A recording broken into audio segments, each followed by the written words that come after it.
लगे और एक पूरा विस्तार पूर्वक एक मेथोडिकल तरीके से उसको फॉलो किया गया। और इस डिलिमिटेशन कमीशन में हमारे एसोसिएटेड मेंबर के रूप में मेंबर पार्लियामेंट थे। मेंबर पार्लियामेंट ने कमीशन को बाकायदा वक्त वक्त पर अपनी सलाह दी और कमीशन ने वक्त वक्त पर कई जगहों पे विज़िट करके फिज़िकली लोगों से उनके उसके मतलब सारी बात को जानने की कोशिश की।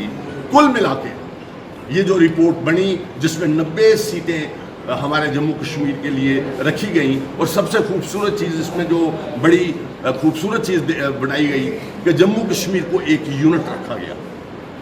उस जम्मू कश्मीर के एक यूनिट को जम्मू डिलिमिटेशन कमीशन ने इसको देखा कि हम जम्मू कश्मीर के 90 कॉन्स्टिट्यूंसीज को एक यूनिट के तौर पर देखकर उसको 90 कॉन्स्टिट्यूंसीज में तकसीम कर रहे हैं। इसके साथ साथ ही 5 पार्लियामेंट्री सीट हमारे जम्मू कश्मीर की थी, जिसमें से 3 जो पहले कश्मीर में थी और 2 सीटें पार्लियामेंट की जम्मू में थी।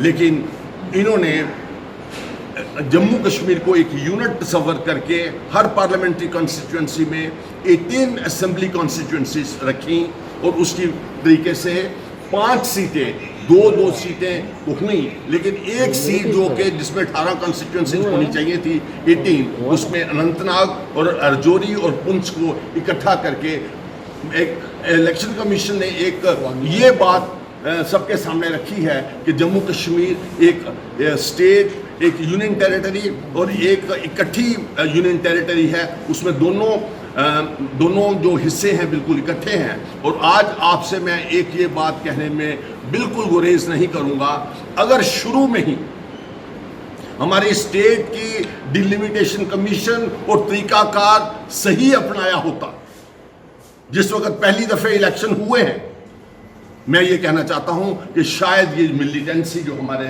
स्टेट में पिछले कई सालों से चल रही है वो मिलिटेंसी नहीं होती और शायद ये पलायन जो हुआ पलायन ना होता। डिलिमिटेशन कमीशन डेमोक्रेसी का एक निहायत ही ज़रूरी ऑर्गन है, जिसकी वजह से हमारी डेमोक्रेसी को एक ताकत मिलती है। हर आदमी को ये एहसास होता है कि वो अपनी हुकूमत के लिए, जो हुकूमत उनको गवर्न करेगी उसके लिए उनको वो वोट डाल सकता है।